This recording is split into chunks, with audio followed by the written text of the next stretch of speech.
अरे रुक जा रे, कहानी सुनाने दे। पानी टपक रहा है, इसके घाव हो रहे हैं पानी में तेरे। तुम ठीक हो यार। यहाँ का अर्जुन में घूम रही है जनता, यहाँ गंगा जी धरती से निकल रहे हैं, पानी टपक रहा है। वाह रे वाह, मठ मार देते हो बात का पूरा। करो रे इनके पानी ठीक करो पहले। पश्चिमी राजस्थान लोग पानी देखा हुआ है नहीं, टपक गया ऊपर से कहीं से। कौन सी नदी है? बाणगंगा नाम की एक नदी निकलती है वहां पर।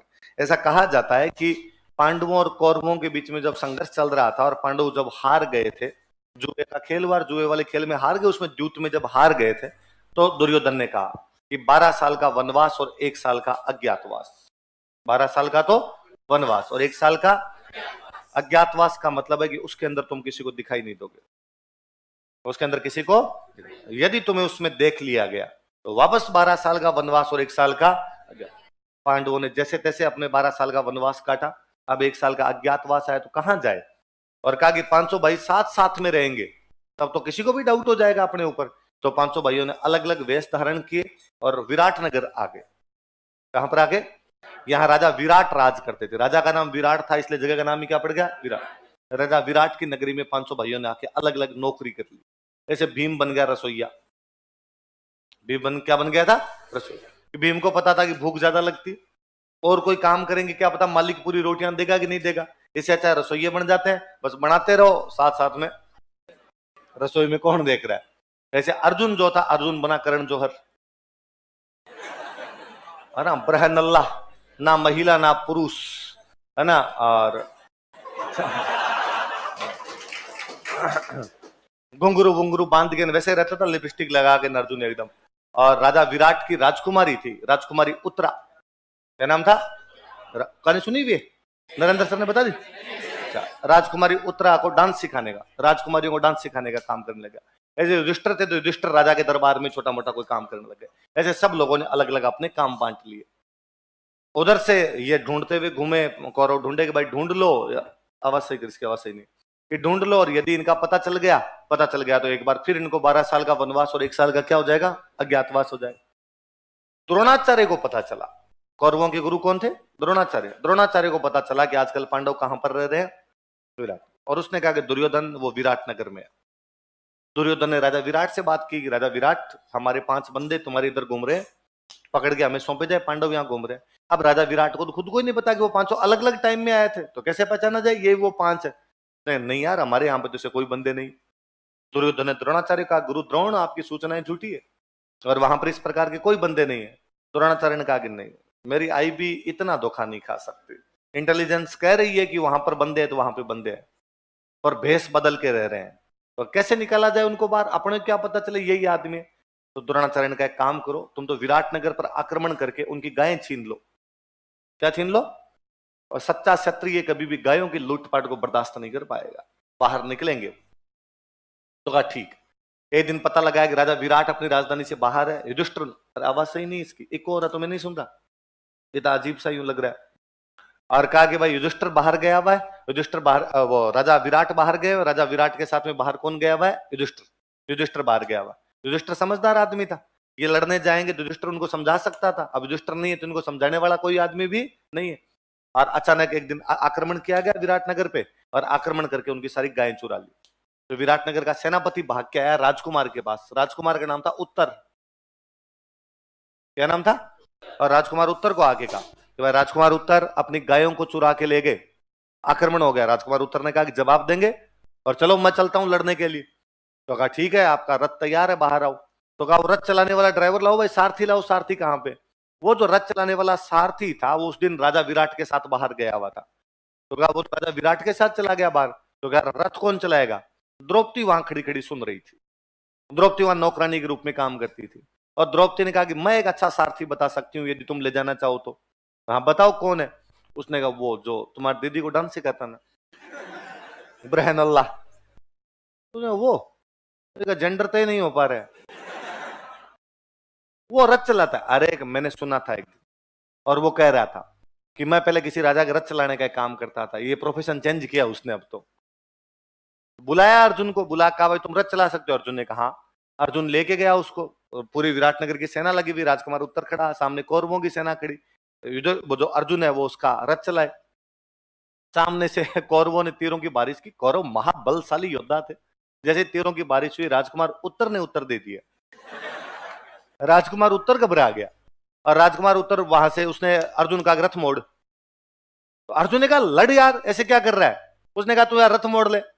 मैंने कहा जो ऑर्डर दिया वो कर ले, नहीं लड़ाई होगी, सामने मुकाबला जोरदार है।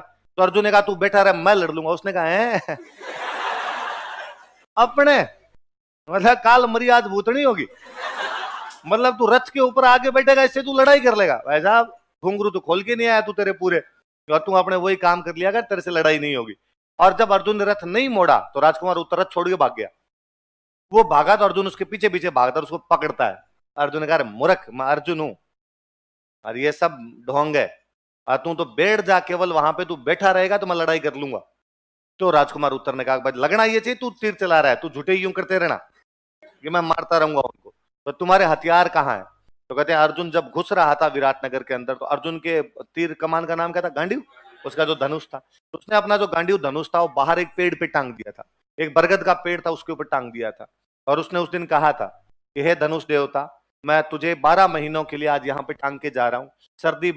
सर्दी गर्मी बरसात, पता नहीं किन किन ऋतुओं का तुम्हें सामना करना पड़ेगा। यहाँ तुम बाहर पड़े रहोगे, धूल जमेगी तुम पे, बरसात की बूंदी आकर गिरेगी, तुम अपवित्र हो जाओगे।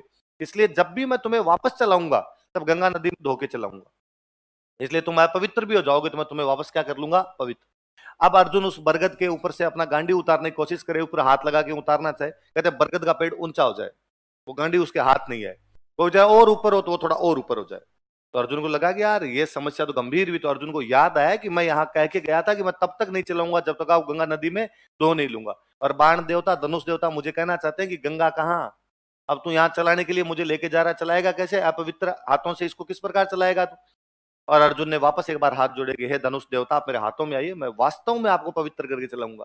बरगद नीचा हुआ, अर्जुन ने गांडी हाथ में लिया, वहां पे पहला तीर मार के उसने धार निकाली नदी की। कहते बाण से गंगा निकाल दी, इसलिए नदी का नाम है बाण गंगा। नदी का नाम क्या है? बाण गंगा। अर्जुन उसके अंदर धोता है। अर्जुन बाद में जाके वहां पर रथ पे बैठता है, उत्तर को कहता है तू यहाँ पे बैठा रहे। और अर्जुन जैसे पहला तीर चलाता है, पहला तीर चलाते द्रोणाचार्य ने कहा, अर्जुन है। कौरव का नाना, वो तो राजकुमार उत्तर बैठा हुआ है और कोई दूसरा एक बंदा और है। द्रोणाचार्य ने कहा, मैंने कहा ना अर्जुन है ये, आप कैसे पता चला? उसने कहा, नोट्स मेरे हैं।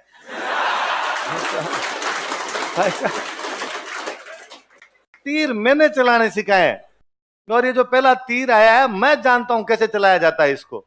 और कहा, अर्जुन ने पहला तीर मेरे चरणों में मारा है, मेरे कदमों में मारा है। इसका मतलब अर्जुन चाह रहा है कि हे गुरु द्रोण, अपना आशीर्वाद प्रदान कीजिए, मैं अपना युद्ध शुरू करने जा रहा हूं। और अब देखना अगला तीर भीष्म पितामह के चरणों में। अब भीष्म ने कहा, आ गया।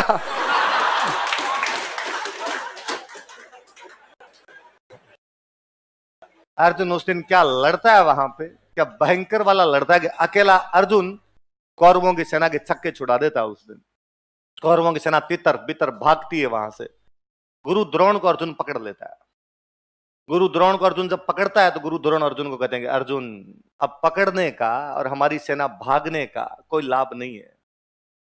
हमने तुझे अज्ञातवास पूरा होने से पहले देख लिया है।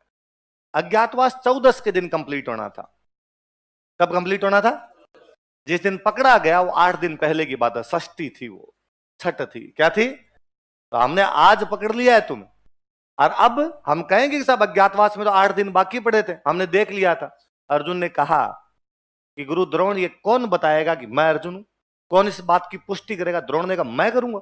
मैं कहूंगा तूने मुझे पकड़ा था, उसने कहा मैं मार दूंगा अभी, वरना हाँ बरोगे जब दरबार में आपसे पूछा जाएगा तो आप कहोगे कि नहीं, हमने अर्जुन को 14 के दिन देखा था, अर्जुन को छठ के दिन नहीं देखा था। तो गुरु द्रोण ने कहा, भाई ठीक है, तू कहेगा वैसे मार तो मत कम से कम। इधर राजकुमार उत्तर वापस आया वहां से लड़ाई से। राजकुमार उत्तर तब तक विराट आ गए थे, युधिष्ठिर और विराट बैठे बैठे खेल रहे थे। और राजा विराट को जाके उत्तर ने कहा कि युद्ध हुआ और हम युद्ध जीत कर आए। किसी सेनापति ने जाके कहा युद्ध हुआ और युद्ध हम जीत कर आए। तो राजा विराट को तो इतनी जानकारी थी कि राजकुमार उत्तर सेना लेके गया हुआ है। तो राजा विराट ने कहा कि जहां मेरा बेटा उत्तर जाएगा वो युद्ध नहीं जीतेंगे तो कहां जीतेंगे? तो युधिष्ठिर पास में बैठते, युधिष्ठिर ने कहा कि युद्ध बरहनल्ला ने जीता है। किसने जीता है? तो राजा विराट को इतना गुस्सा आता है, राजा विराट उसके वो खेल रहे थे, वो चौपड़ वाले पास थे, वो खींच के मारते हैं, युधिष्ठिर का नाक तोड़ देते हैं। शर्म नहीं आती तुझे? तो मेरे राजकुमार के लिए इस प्रकार की बात करे और तुम करे वो ब्रहनल्ला वो युद्ध जिता के लाएगा। इतने में राजकुमार उत्तर खुद आया और राजकुमार उत्तर ने कहा कि डैडी ये अर्जुन है। हाँ, अरे रुक जा रे, कहानी सुनाने दे, पानी टपक रहा है इसके, घाव हो रहे हैं पानी में तेरे। तुम ठीक हो यार, यहां का अर्जुन में घूम रही है जनता,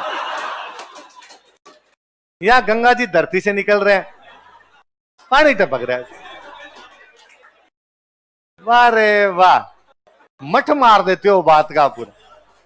करो रे इनके पानी ठीक करो पहले। पश्चिमी राजस्थान लोग पानी देखा हुआ है, नहीं टपक गया ऊपर से कहीं से।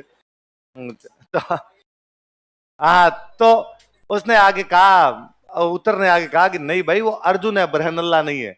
और राजा विराट को जब इस बात का पता चलता है कि भाई ये बरहनल्ला अर्जुन है, ये युधिष्ठिर है, ये भीम है, तो राजा विराट बड़े राजी होते हैं। राजा विराट कहते हैं कि भाई मैं मेरी राजकुमारी उत्तरा की शादी अर्जुन से करूंगा। राजकुमारी उत्तरा की शादी किससे करूंगा? अर्जुन मना करते हैं। अर्जुन ने कहा भाई एज गैप नाम की भी चीज होती है, राजकुमारी उत्तरा टाबर है और मैं इसका गुरु हूं। और उन्होंने कहा कि भाई इसकी शादी मेरे बेटे के साथ कर दी जाए। तो बाद में अभिमन्यु के साथ उत्तरा की शादी की गई। अभिमन्यु के साथ किसकी शादी की गई? अभिमन्यु का नाम तो सुनाइए। तो अब वो इनका अज्ञातवास कंप्लीट होता है। यहाँ पर अज्ञातवास कंप्लीट हुआ तो ये पहुंचे दरबार में।